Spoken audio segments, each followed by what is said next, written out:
Chapitre 3. Le terrier. Ron! Chuchota Harry en se glissant près de la fenêtre. Il souleva le panneau coulissant pour qu'ils puissent se parler à travers les barreaux. Ron, comment t'as fait?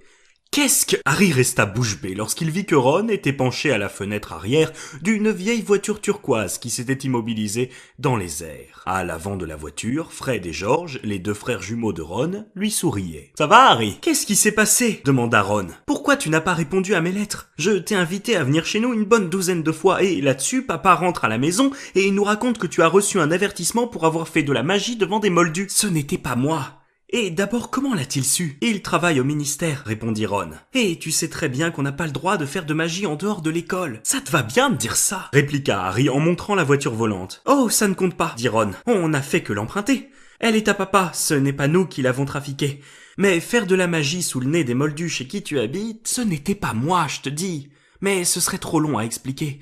Écoute-moi, est-ce que tu pourrais dire à Poudlard que les Dursley m'ont enfermé et qu'ils refusent de me laisser retourner à l'école? Je ne peux pas me sortir de là par une formule magique, sinon le ministère de la magie dirait que c'est la deuxième fois en 3 jours que j'enfreins le règlement. Alors, arrête tes bavardages, dit Ron. On est venu te chercher pour t'emmener à la maison. Et toi non plus, tu n'as pas le droit de me délivrer par une formule magique. On n'en aura pas besoin, assura Ron en montrant ses deux frères d'un signe de tête. Tu oublies qui m'accompagne. Attache ça au barreau, dit Fred, qui lança à Harry l'extrémité d'une corde. Si les Dursley se réveillent, je suis mort, dit Harry en nouant solidement la corde autour des barreaux tandis que Fred donnait de grands coups d'accélérateur. T'inquiète pas, dit Fred. Et recule un peu. Harry recula près de la cage d'Edwige, qui observait la scène en silence. Elle semblait avoir compris qu'il se passait quelque chose d'important. Le moteur de la voiture s'emballa, et soudain, il y eut un grand bruit. Fred avait foncé tout droit dans les airs, et les barreaux de la fenêtre avaient été arrachés net. Harry se précipita et vit les barreaux qui pendaient au bout de la corde, à moins d'1 mètre du sol. Le souffle court, Ron les hissa à l'intérieur de la voiture. Inquiet, Harry tendit l'oreille, mais aucun son ne provenait de la chambre des Dursley. Lorsque les barreaux eurent été déposés sur la banquette arrière, Fred fit une marche arrière pour se rapprocher le plus près possible de la fenêtre de Harry. « Allez, monte !» dit Ron. « Il faut que j'emporte mes affaires, » dit Harry. « Ma baguette magique, mon balai, où elles sont ? » « Dans un placard sous l'escalier et la porte de ma chambre est fermée à clé. »« Pas de problème, » dit George qui était assis à côté de Fred. « Laisse-nous passer. » Fred et George se glissèrent alors avec précaution par la fenêtre de la chambre. Il valait mieux les laisser faire, pensa Harry en voyant George sortir de sa poche une simple épingle à cheveux avec laquelle il entreprit de forcer la serrure. « Les sorciers pensent que c'est une perte de temps d'apprendre les astuces des moldus, » dit Fred. « Mais ils ont des techniques qui valent la peine d'être connues, même si elles sont un peu lentes. » Il y eut un déclic et la porte de la chambre s'ouvrit. « Bon, on va chercher ta valise. Pendant ce temps-là, prends tout ce qui peut être utile et passe-le à Ron, » chuchota George. « Faites attention à la dernière marche, elle craque, » chuchota Harry aux jumeaux qui s'enfonçaient dans les ténèbres de l'escalier. Harry fit rapidement le tour de sa chambre en rassemblant ses affaires qu'il passa à Ron par la fenêtre. Puis il alla aider Fred et George à hisser sa grosse valise en haut de l'escalier. Harry entendit l'oncle Vernon tousser. Hors d'haleine, ils atteignirent enfin le palier du premier étage et transportèrent la lourde valise jusqu'à la fenêtre. Fred remonta dans la voiture pour aider Ron à la tirer à l'intérieur, tandis que Harry et George la poussaient de l'autre côté. Centimètre par centimètre, la valise glissa à travers la fenêtre de la voiture. L'oncle Vernon toussa à nouveau. « Encore un peu !» dit Fred tout essoufflé. « Poussez un bon coup !» Harry et George pesèrent de tout leur poids contre la valise qui bascula enfin sur la banquette arrière de la voiture. « Ok, on y va !» chuchota George. Mais au moment où Harry grimpait sur le rebord de la fenêtre, un cri aigu retentit derrière lui, suivi par la voix tonitruante de l'oncle Vernon. Cette fichue chouette. J'ai oublié Edwige. Harry retourna aussitôt à l'intérieur de la chambre. Au même moment, la lumière du couloir s'alluma. Il attrapa la cage d'Edwige, se rua vers la fenêtre, passa la cage à Ron et remonta sur le rebord à l'instant où l'oncle Vernon tambourinait à la porte, qui s'ouvrit à la volée.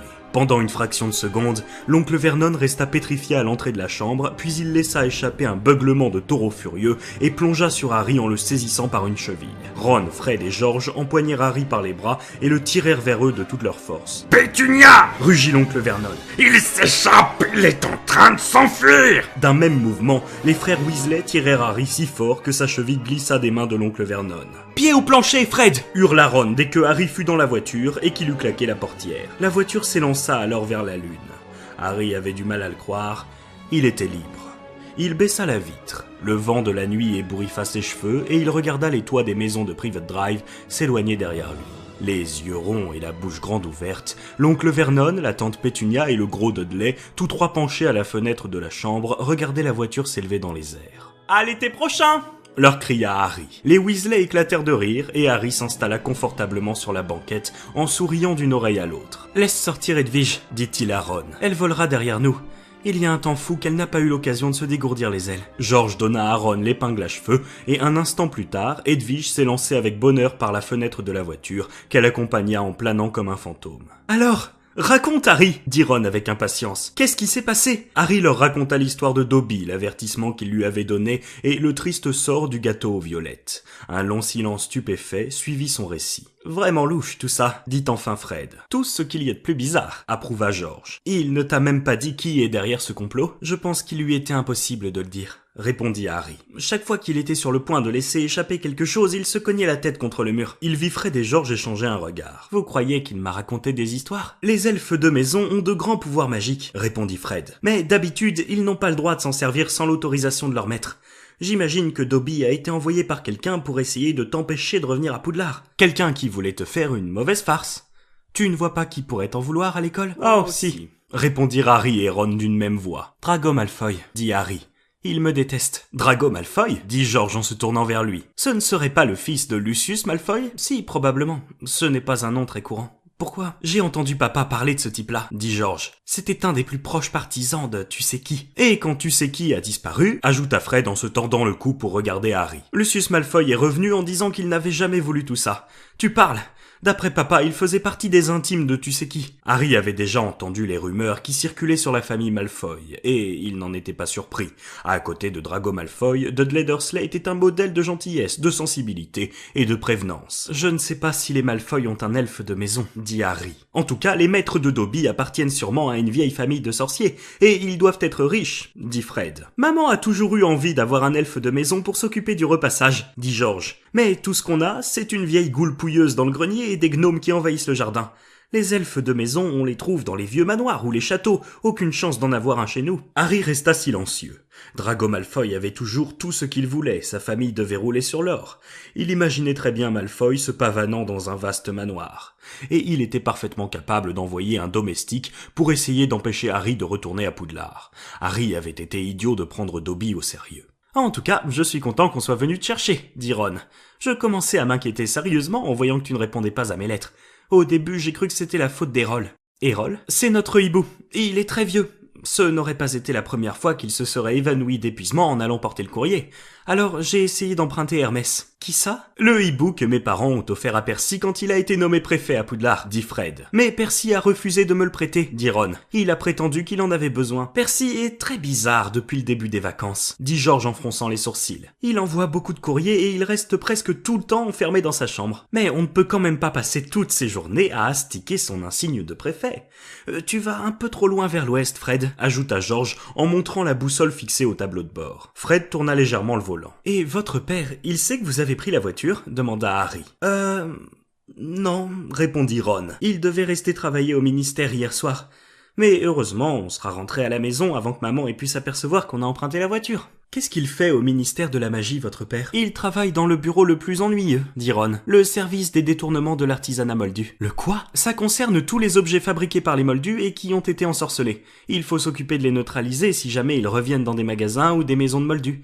Par exemple, l'année dernière, une vieille sorcière est morte et son service à thé a été vendu à un brocanteur. Une moldue l'a acheté, l'a emporté chez elle et a essayé de servir le thé à des amis. Ça s'est transformé en cauchemar. Papa a dû faire des heures supplémentaires pendant des semaines. Qu'est-ce qui s'est passé? La théière a piqué une crise et a commencé à verser du thé partout dans la maison. Un homme a fini à l'hôpital avec une pince à sucre coincée sur le nez. Papa a eu un travail fou ce jour-là. Ils ne sont que deux au bureau, lui et un vieux sorcier du nom de Perkins. Et ils ont passé la soirée à jeter des sortilèges d'amnésie et des trucs comme ça pour que personne ne se souvienne de rien. Mais... cette voiture, c'est ton père qui... Fred éclata de rire. Papa adore tout ce que fabriquent les moldus. Il a un garage plein de ces machins-là. Il les démonte, leur fait subir un tas de sortilèges et les remonte. S'il devait faire une perquisition dans sa propre maison, il serait obligé de se mettre lui-même en prison. Ça rend ma mère folle de rage. Voilà la grande route, dit George en regardant à travers le pare-brise. On sera arrivé dans 10 minutes. Il est temps, le jour commence à se lever. Une faible lueur rose se dessinait en effet à l'horizon. La voiture perdit de l'altitude et Harry aperçut une mosaïque de champs et de bosquets. On est tout près du village, dit George. Ça s'appelle l'outerie Sainte-Chapoule. La voiture volante se rapprocha du sol. Un soleil rouge et brillant commençait à luire à travers les arbres. « Atterrissage !» annonça Fred. Ils touchèrent le sol avec un léger soubresaut et s'immobilisèrent à proximité d'un garage délabré qui s'élevait au milieu d'une petite cour. Harry vit alors pour la première fois la maison de Ron. On aurait dit une vaste porcherie qui aurait été agrandie au fil du temps. Haute de plusieurs étages, la maison paraissait si bancale qu'elle ne semblait tenir que par magie, ce qui était probablement le cas, songea Harry. 4 ou 5 cheminées se dressaient sur le toit rouge et un écriteau tordu planté près de l'entrée portait le nom de la maison, le terrier.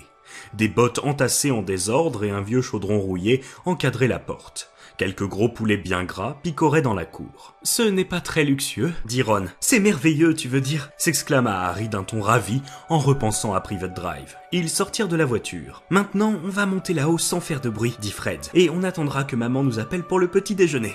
À ce moment-là, Ron, tu te précipites dans la cuisine en criant « Maman, regarde qui est arrivé cette nuit !» Elle sera ravie de voir Harry et personne ne saura jamais qu'on a emprunté la voiture. « D'accord, » dit Ron. « Viens Harry, ma chambre est... » Ron s'interrompit. Ses yeux se fixèrent sur la maison et son visage prit soudain une teinte verdâtre. Les 3 autres firent aussitôt volte-face. Madame Weasley traversa la cour à grands pas, provoquant la panique parmi les poulets. La petite femme replète, au visage bienveillant, semblait s'être brusquement transformée en une tigresse redoutable. « Aïe !» dit Fred. « Oh là là !» dit George. Madame Weasley vint se planter devant eux, les mains sur les hanches, regardant alternativement chacun de ses 3 fils, qui baissaient la tête d'un air coupable. Elle portait un tablier à fleurs avec une poche d'où dépassait une baguette magique. « Alors ?» dit-elle. « Bonjour, man !» dit George en s'efforçant, sans grand succès, d'adopter un ton joyeux et conquérant. « Est-ce que vous vous rendez compte que j'étais morte d'inquiétude ?» dit Madame Weasley dans un murmure impressionnant. « Désolé, man, mais tu sais, il fallait que... » Chacun des 3 fils de Madame Weasley était plus grand qu'elle, mais ils semblèrent se ratatiner sur place lorsque sa rage explosa. « Les lits vides, pas le moindre mot. La voiture disparue. Auriez pu avoir un accident. Folle d'inquiétude. Vous en fichez. Jamais vu ça. Attendez que votre père soit rentré. Jamais Bill, Charles ou Percy ne nous auraient causé autant de soucis. » Le préfet Percy, marmonna Fred. « Toi, tu ferais bien de t'inspirer de Percy un peu plus souvent !» s'écria Madame Weasley en enfonçant l'index dans la poitrine de Fred. « Vous auriez pu vous tuer. Vous auriez pu vous faire repérer par les moldus. Vous auriez pu faire perdre son travail à votre père. » Elle sembla hurler ainsi pendant des heures. Enfin, lorsqu'elle se fut cassé la voix, elle se tourna vers Harry qui eut un mouvement de recul. « Je suis très contente de te voir, Harry, » dit-elle. « Viens donc manger quelque chose. Tu dois avoir faim. » Elle tourna sur ses talons et rentra dans la maison. Harry lança un regard inquiet à Ron qui lui fit un signe de tête pour l'encourager à la suivre. La cuisine était petite et encombrée. Une table et des chaises en bois brut occupaient le centre de la pièce. Harry s'assit sur le bord d'une chaise en regardant autour de lui. C'était la première fois qu'il pénétrait dans une maison de sorcier. La pendule accrochée au mur, en face de lui, n'avait qu'une seule aiguille et aucun chiffre. Tout autour du cadran, on pouvait lire diverses inscriptions. Heure du thé, heure de nourrir les poulets, ou tu es en retard. 3 rangées de livres s'alignaient sur le manteau de la cheminée. Harry lut quelques-uns des titres. Comment ensorceler son fromage, la pâtisserie magique, festin minute en un coup de baguette. Une vieille radio, posée à côté de l'évier, annonça l'émission Salut les sorciers avec la célèbre chanteuse Célestina Moldubec. Dans un cliquetis de vaisselle, Madame Weasley s'occupait à préparer le petit déjeuner avec de grands gestes désordonnés, jetant des saucisses dans la poêle et des regards furieux à ses 3 fils. De temps en temps, elle marmonnait quelque chose. « Je me demande ce que vous avez dans la tête » ou « Jamais je n'aurais pensé une chose pareille. »« Toi, tu n'y es pour rien, mon pauvre chéri » dit-elle à Harry en remplissant son assiette d'un gros tas de saucisses. « Arthur et moi, nous nous faisions du souci à ton sujet. Hier soir encore, nous nous sommes dit que nous irions te chercher nous-mêmes si vendredi tu n'avais pas répondu à Ron. Mais quand même !» Elle rajouta 3 œufs au plat sur le tas de saucisses. « Traverser la moitié du pays dans une voiture volante totalement interdite ? N'importe qui aurait pu vous voir. » Elle agita machinalement sa baguette magique en direction de l'évier où la vaisselle entassée commença à se laver toute seule. « Il y avait des nuages, man, » dit Fred. « Toi, tu ne parles pas la bouche pleine, » répliqua sèchement Madame Weasley. « Mais man, il ne lui donnait rien à manger, » dit George. « Toi aussi, tu te tais !» Madame Weasley paraissait un peu calmée lorsqu'elle coupa du pain qu'elle se mit à beurrer pour le donner à Harry. Au même moment, une petite silhouette aux cheveux roux, vêtue d'une chemise de nuit, apparut dans la cuisine, poussa un cri et ressortit en courant. « C'est Ginny » dit Ron à voix basse en se tournant vers Harry. « Ma sœur, Elle a passé l'été à nous parler de toi. Elle veut ton autographe, Harry, dit Fred avec un sourire. Il croisa alors le regard de sa mère et baissa la tête sans ajouter un mot. Le silence régna jusqu'à ce que les 4 assiettes aient été vidées, ce qui ne mit guère de temps. Voilà, je suis fatigué, dit Fred dans un bâillement, en posant enfin son couteau et sa fourchette. Je crois que je vais aller me coucher et... Certainement pas, dit sèchement Madame Weasley. C'est entièrement ta faute si tu as passé la nuit sans dormir. Tu vas immédiatement aller dégnomer le jardin. Ces horribles créatures ont encore tout envahi. Oh, man! Et vous deux, vous allez l'aider, reprit-elle en jetant un regard furibond à Ron et à George. Toi, tu peux aller te coucher, mon chéri, ajouta-t-elle à l'adresse de Harry. Ce n'est pas toi qui leur a demandé de prendre cette maudite voiture. Mais Harry n'avait pas du tout sommeil. Je préférerais aider Ron, dit-il précipitamment. Je n'ai jamais vu dégnomer un jardin. Oh, c'est très gentil à toi, mon chéri, mais c'est un travail très ennuyeux.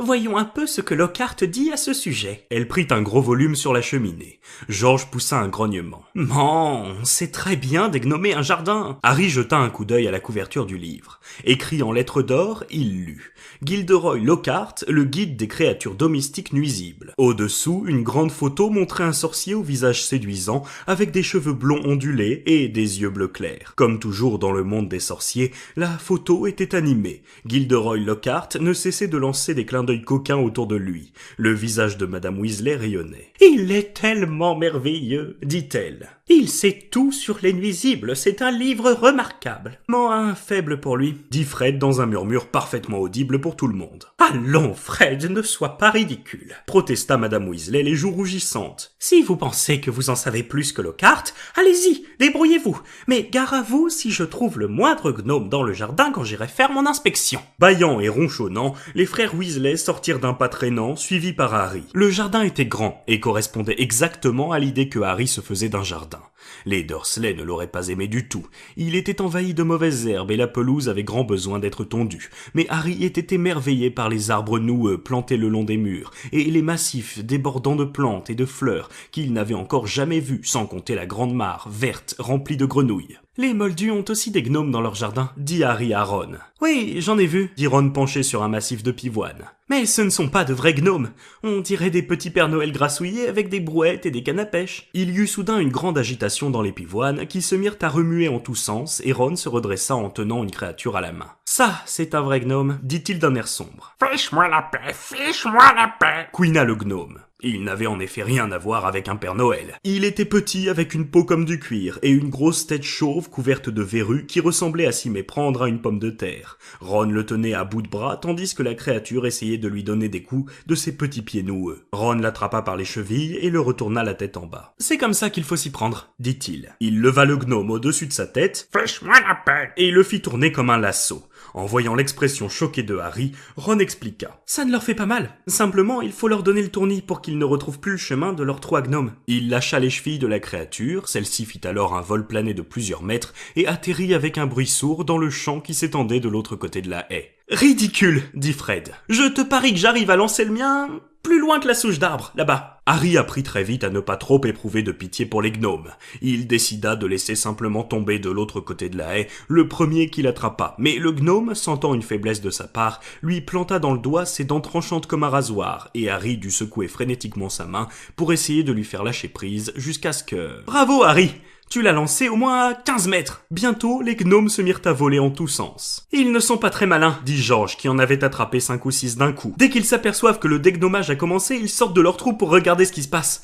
Depuis le temps, on pensait qu'ils auraient appris à se cacher. » La foule de gnomes qui avaient atterri dans le champ s'éloignait en désordre, le dos rond, la démarche incertaine. « Ils reviendront, » dit Ron en les regardant disparaître dans la haie, à l'autre bout du champ. « Ils adorent venir ici. Papa est trop gentil avec eux, il les trouve drôles. » Au même instant, la porte de la maison claqua. « Il est revenu, » dit George. « Papa est rentré. » Ils traversèrent le jardin en courant et retournèrent à l'intérieur de la maison. Monsieur Weasley était affalé sur une chaise de la cuisine. Il avait enlevé ses lunettes et fermé les yeux.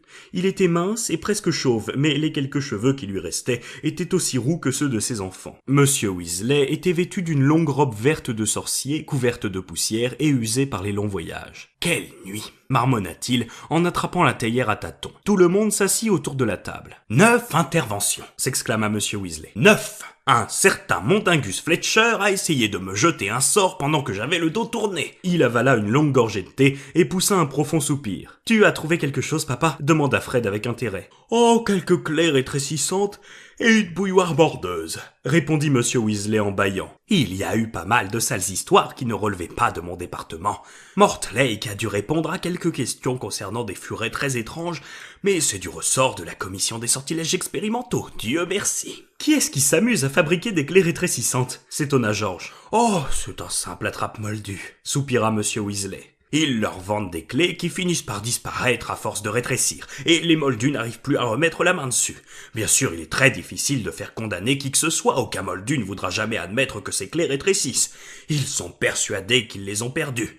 Heureusement, ils sont prêts à croire n'importe quoi quand il s'agit de nier la magie, même lorsqu'elle leur crève les yeux.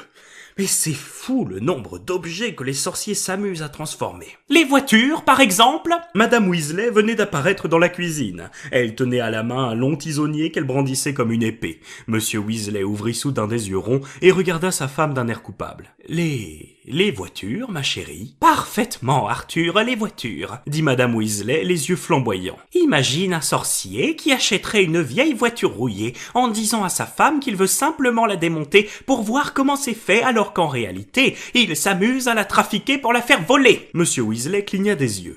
Tu sais, ma chérie, un sorcier qui ferait ça ne violerait pas la loi, même si il aurait dû dire la vérité à sa femme.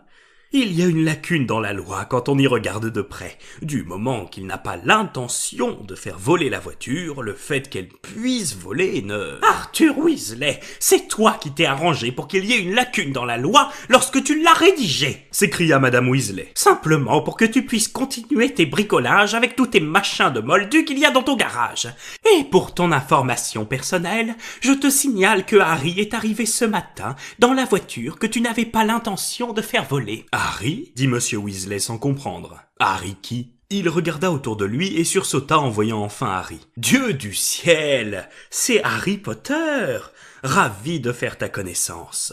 Ron nous a tellement parlé de toi. Tes fils sont allés chercher Harry chez lui dans cette voiture volante, s'exclama Madame Weasley. Alors, qu'est-ce que tu dis de ça ? Vraiment, vous l'avez fait voler, dit Monsieur Weasley très intéressé. Et elle a bien marché, je veux dire, balbutia-t-il en voyant les yeux de sa femme lancer des éclairs. C'est très mal, les enfants, vraiment très mal. Viens, il vaut mieux les laisser, chuchota Ron à l'oreille de Harry, tandis que Madame Weasley enflait comme un crapaud buffle. Je vais te montrer ma chambre. Ils se glissèrent hors de la cuisine et suivirent un couloir étroit jusqu'à un escalier aux marches bancales qui montait en zigzag dans les étages. Au deuxième, une porte était entr'ouverte. Harry eut le temps d'apercevoir des yeux bruns brillants qui le regardaient, puis la porte se referma en claquant. « Ginny », dit Ron, « c'est vraiment bizarre qu'elle soit si timide. D'habitude, on n'arrive pas à la faire taire. » Ils montèrent encore 2 volets de marche avant d'arriver devant une porte à la peinture écaillée sur laquelle était écrit « Chambre de Ronald ».